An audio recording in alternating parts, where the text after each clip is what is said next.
வணக்கம். The deep டைவுக்கு எல்லாரையும் வரவேற்கிறேன். இன்னைக்கு நாம ஓஷோவோட ஒரு ஆழமான விஷயத்தை பத்தி பேச போறோம். வணக்கம். ஓஷோவோட அஷ்டவக்ர மகாகீத சொற்பொழிவுகள் ரொம்பவே பிரபலம் இல்லையா? அதிலிருந்து குறிப்பா அவரோட 73வது ஆடியோ பதிவு எடுத்து அதுல இருக்கிற சில முக்கியமான கருத்துக்களை பார்க்க போறோம். ஆமாம். நம்மளோட நோக்கம் ரொம்ப சிம்பிள் தான். ஓஷோ பார்வையில ஒரு ஞானிக்கும் நம்மள மாதிரி ஒரு சாதாரண மனிதனுக்கும் என்னதான் அடிப்படை வித்தியாசம், உண்மையான விழிப்புணர்வுனா என்ன, இதைத்தான் அலசி ஆராய போறோம். சரிதான். இந்த முழு சொற்பொழிவோட மையப்புள்ளியே ஒரே ஒரு வரிதான். உண்மையான மாற்றம் செயல்ல இருந்து வர்றதில்ல, அறிதல்ல இருந்து வருது. ஓகே. இத வச்சுதான் ஓஷோ எல்லாத்தையும் விளக்குறாரு. ஒரு அஞ்ஞானி, அதாவது விழிப்புணர்வு இல்லாதவன் சும்மா உட்கார்ந்திருந்தா கூட மனசுக்குள்ள 1000 குழப்பத்தோட போராடுவான். ஆனா ஒரு ஞானி உலகத்துல எல்லா வேலையும் செஞ்சாலும் உள்ளுக்குள்ள ஒரு துளி சலனம் இல்லாம அமைதியா இருப்பாரு. இது எப்படி சாத்தியம்? இந்த முரண்பாட்டை புரிஞ்சுக்கிறது தான் இன்னைக்கு நம்ம பயணம். இது கேட்கவே ஒரு மாதிரி தலைகீழா இருக்குல்ல. நாம எப்பவும் செயல்படு, முயற்சி செய்யணும் தானே கேட்டு வளர்ந்துருக்கோம். ஆனா ஓஷோ செயல் முக்கியம் இல்ல, அறிதல் தான் முக்கியம்னு சொல்றாரு. இதை இன்னும் கொஞ்சம் விளக்க முடியுமா? கண்டிப்பா. இதுதான் இந்த உரையாடலோட அஸ்திவாரம். ஓஷோ ஒரு அருமையான உதாரணம் சொல்றார். ஒரு அஞ்ஞானி உலகத்தையே திறந்துட்டு ஒரு இமயமலை குகையில போய் உட்கார்ந்து தியானம் பண்றான்னு வச்சுக்குவோம். ஓகே. வெளியில இருந்து பாக்குறவங்களுக்கு அவர் ஒரு பெரிய தியாகி, துறவி மாதிரி தெரிவார். கரெக்ட். ஆனா அவன் மனசு எங்க இருக்கும் தெரியுமா? அவன் விட்டுட்டு வந்த கடை, சந்தை, அவனோட எதிரிகள்னு அங்கதான் சுத்திட்டு இருக்கும். உடம்பு மட்டும்தான் குகையில இருக்கும். மனசுக்குள்ள கற்பனையாவே ஒரு உலகத்தை ஓட்டிட்டு இருப்பான். அதேதான். மனசுக்குள்ளேயே கொலை, கொல்ல, அத்தனை உலக விஷயங்களையும் செஞ்சு முடிச்சிடுவான். இப்போ ஒரு ஞானி எடுத்துக்குவோம், ஜனக மகாராஜாவை போல. ரைட். அவர் ஒரு அரண்மனையில 1000 வேலைகளுக்கு நடுவுல ராஜ்யத்தை நிர்வகிச்சிட்டு இருப்பாரு. ஆனா உள்ளுக்குள்ள அந்த இமயமலை குகையை விட அமைதியான ஒரு இடத்துல இருப்பாரு. அப்போ பிரச்சனை நாம என்ன செய்யறோங்கிறதுல இல்ல, நாம யாருங்கிற புரிதல் இல்லாம செய்யறதுல தான் இருக்கு. அப்போ பிரச்சனை அறியாமையில தான் இருக்குன்னு சொல்றீங்க. ஆனா இங்க அறியாமைனா என்ன? படிப்பில்லாம இருக்கிறது, விஷயம் தெரியாம இருக்கிறது, இதையா ஓஷோ சொல்றாரு? இல்லவே இல்ல. இது ரொம்ப முக்கியமான கேள்வி. ஓஷோ சொல்ற அறியாமை, அதாவது அஞ்சான், அது தகவல் பற்றாக்குறை கிடையாது. அப்போ அது தன்னை பற்றிய விழிப்புணர்வு இல்லாமை, ஆத்மபோதம் இல்லாதது. இதை இப்படி புரிஞ்சுக்கலாம். ஒரு திறமையான நடிகன் ஒரு கதாபாத்திரத்துல பல வருஷமா நடிக்கிறான்னு வச்சுக்குங்க. சரி. ஒரு கட்டத்துல அவன் நிஜமாவே அந்த கதாபாத்திரம்னு நம்ப ஆரம்பிச்சிடுறான். தான் ஒரு நடிகனுங்கிறதையே மறந்துடுறான். வாவ். மேடைதான் உலகம், அந்த வேஷம்தான் தன்னோட நிஜமகம்னு நினைக்கிறான்.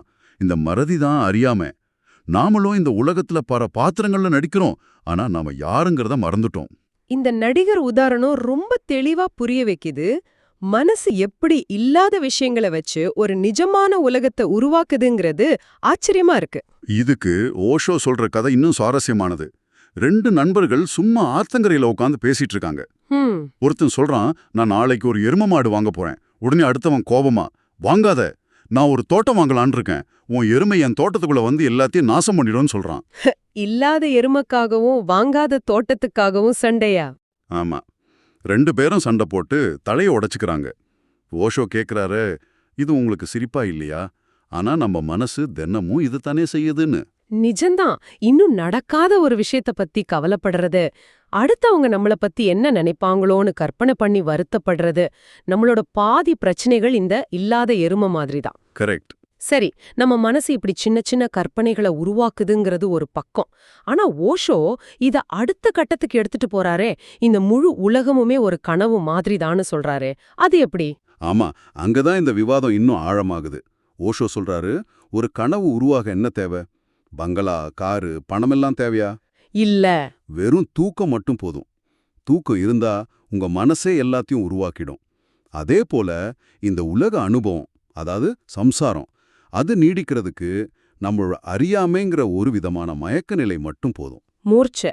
ஆமா, மூர்ச்சை. வேற எதுவும் தேவையில்லை. அந்த மயக்கம் கழையறப்போ உலகமும் கலைஞ்சிடுங்கிறாரு. ஒரு நிமிஷம். கனவுங்கிறது தனிப்பட்டது. நான் கண்ட கனவை உங்களால பார்க்க முடியாது. ஆனா இந்த உலகத்தை நாம எல்லாருமே பகிர்ந்துக்கிறோம். இப்போ இந்த மேஜையை நான் பார்க்கறேன், நீங்களும் பார்க்கறீங்க. இதை எப்படி கனவுன்னு சொல்ல முடியும்? இது ரொம்பவே யதார்த்தமா இருக்கே. அருமையான கேள்வி. இங்கதான் ஓஷோ தனிப்பட்ட கனவுக்கும் இந்த உலகத்துக்கும் உள்ள வித்தியாசத்தை விளக்குறாரு.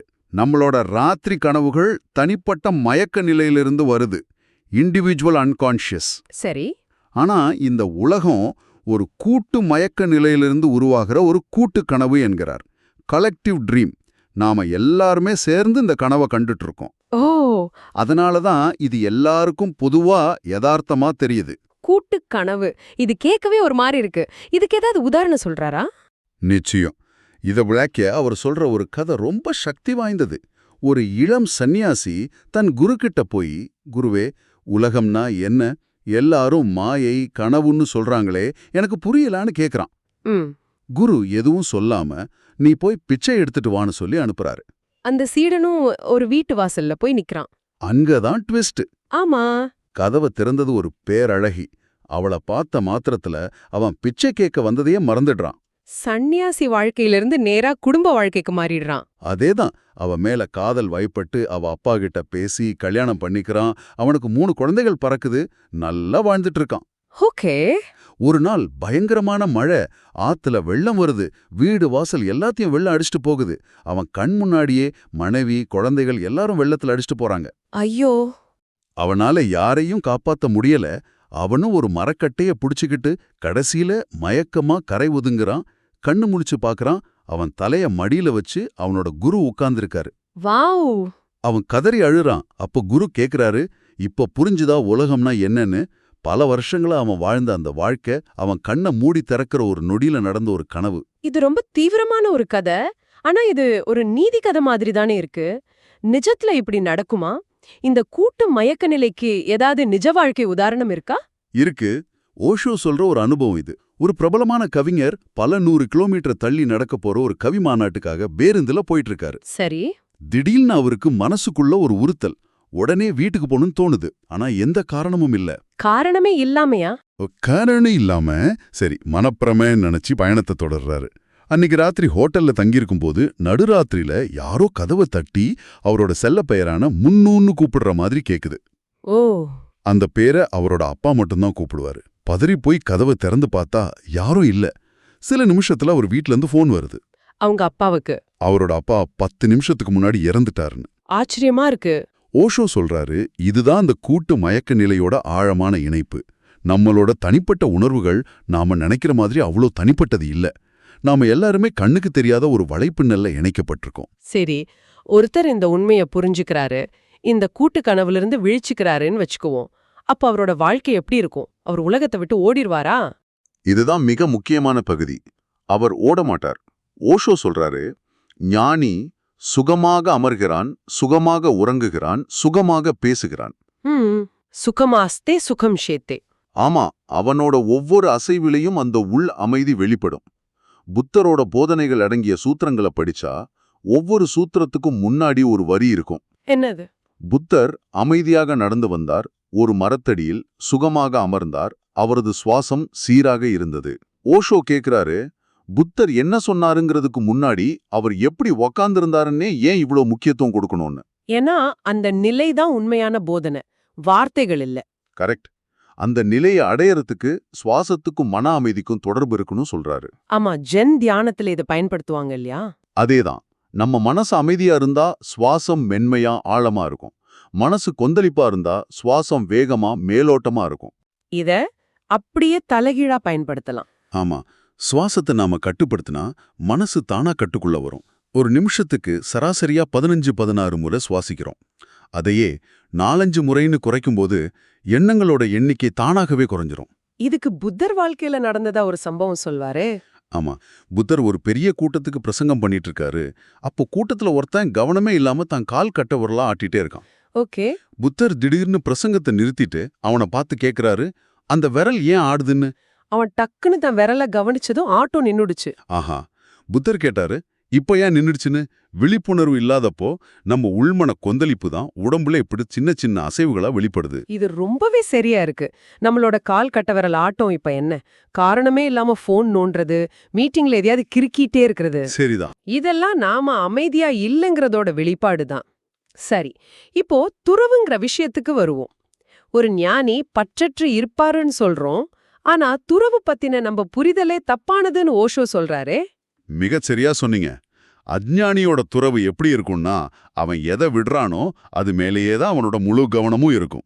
உதாரணத்துக்கு ஒருத்தன் முதல்ல பணம் வேணும் பணம் வேணும்னு பணத்துக்கு பின்னாடி ஓடுறான். அப்புறம் ஒரு நாள் இந்த பணம் ஒண்ணுத்துக்கும் உதவாது, இது வெறும் மண்ணுன்னு சொல்லிட்டு பணத்தை வெறுக்க ஆரம்பிக்கிறான்.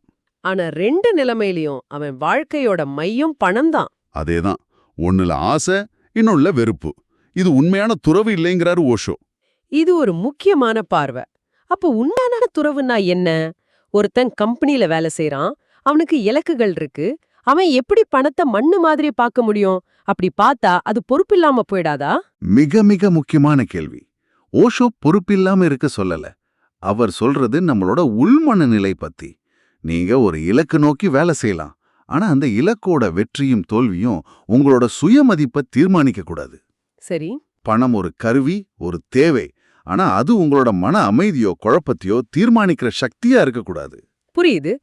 இத வழக்க ஒரு அருமையான கதை இருக்கே, ராக்கா பாங்கா கதை. ஆமா, ராக்கா ஒரு விறகு வெட்டி.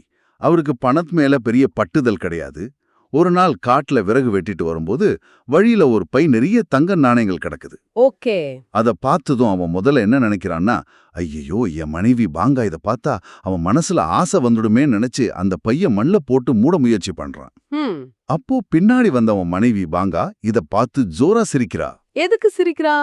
ராக்கா கேக்குறான், ஏன் சிரிக்கிற? அதுக்கு பாங்கா சொல்றா, மண்ணு மேல மண்ணை போட்டு மூடுறீங்களே, அதை பார்த்து சிரிச்சேன்னு. வாவ். அவளை பொறுத்த வரைக்கும் தங்கம் ஏற்கனவே மண்ணதான், அதை மூட வேண்டிய அவசியமே இல்ல. அதுதான் உண்மையான துறவு நிலை. பற்றும் இருக்காது, பற்றின்மையும் இருக்காது. ஒரு இயல்பான நிலை. எக்ஸாக்ட்லி. அருமை.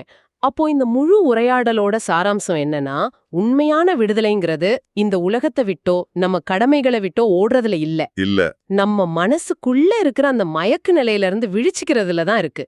இது இடமாற்றம் இல்ல, இது ஒரு உணர்வு மாற்றம். சரியா சொன்னீங்க. இறுதியா உங்க சிந்தனைக்கு ஒரு விஷயத்தை விட்டுட்டு போறோம். ஓஷோ ஞானியோட நிலைய ஒரு பெரிய சமுத்திரத்தோட ஒப்பிடுறார். மகாசாகர். ஆமா, அந்த சமுத்திரத்தோட மேற்பரப்புல வானத்தையே தொடுற அளவுக்கு பெரிய அலைகள் இருக்கலாம், புயல் அடிக்கலாம். ஆனா அதோட ஆழத்துல அது எப்பவுமே அமைதியா சலனம் இல்லாம தான் இருக்கும். சரி. ஞானியோட வாழ்க்கையும் அப்படிதான். வெளியில எல்லா செயல்களும் புயல்களும் இருக்கும், ஆனா உள்ளுக்குள்ள ஆழமான அமைதி இருக்கும். ஓஷோ எச்சரிக்கிறார், அமைதிங்கிற பேர்ல அலைகளே இல்லாத உறைஞ்சு போன ஏரி மாதிரி ஆகிடாதீங்க, அது உயிரில்லாத நிலை. ஆமாம். அதனால உங்களுக்கான கேள்வி இதுதான்.